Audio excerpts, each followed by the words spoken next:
সুনামের সাথে কর্মরত। যাই হোক, এই প্রতিষ্ঠান একটা ট্রাস্টের আন্ডারে যেটা বিএমএসআই ট্রাস্ট, এই ট্রাস্টের আন্ডারে 3টা প্রতিষ্ঠান পরিচালিত হয়: বাংলাদেশ মেডিকেল কলেজ, উত্তর আধুনিক medical college and Bangladesh dental college. কিন্তু ট্রাস্টের একটা বডি থাকে বা অফিস বেয়ারার কমিটি থাকে। এই অফিস বেয়ারার কমিটি রাজ্জাক সাহেব, যিনি আমাদের স্বৈরাচারী হাসিনার কৃষিমন্ত্রী ছিলেন, উনি বেআইনিভাবে এবং ট্রাস্টের সংবিধান অনুসারে না করে ওনার নিজস্ব মতে একটা কমিটি গঠন করেন। সেই কমিটি আজও ওই কমিটি দিয়েই এই প্রতিষ্ঠান পরিচালিত হচ্ছে, এই ট্রাস্ট পরিচালিত হচ্ছে। আপনারা সবাই জানেন রাজ্জাক সাহেব এখন স্বৈরাচার হাসিনার কী ছিলেন বা কী করেছেন।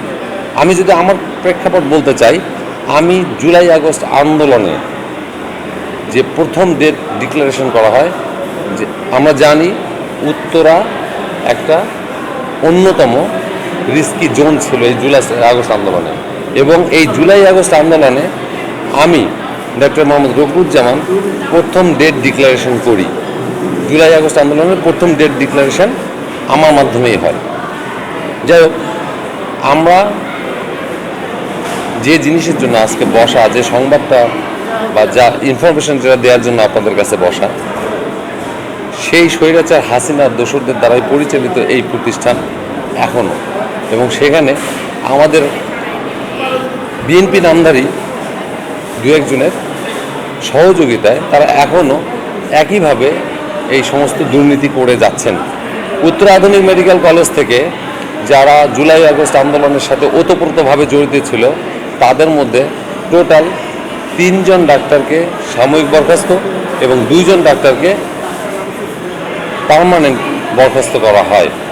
এবং বাংলাদেশ মেডিকেল কলেজে টোটাল 4 জনকে, যার মধ্যে 3 জনকে, আমাদের রুনা ম্যাডাম সহ 3 জনকে সাময়িক বরখাস্ত এবং 1 জনকে পার্মানেন্ট বরখাস্ত করা হয়।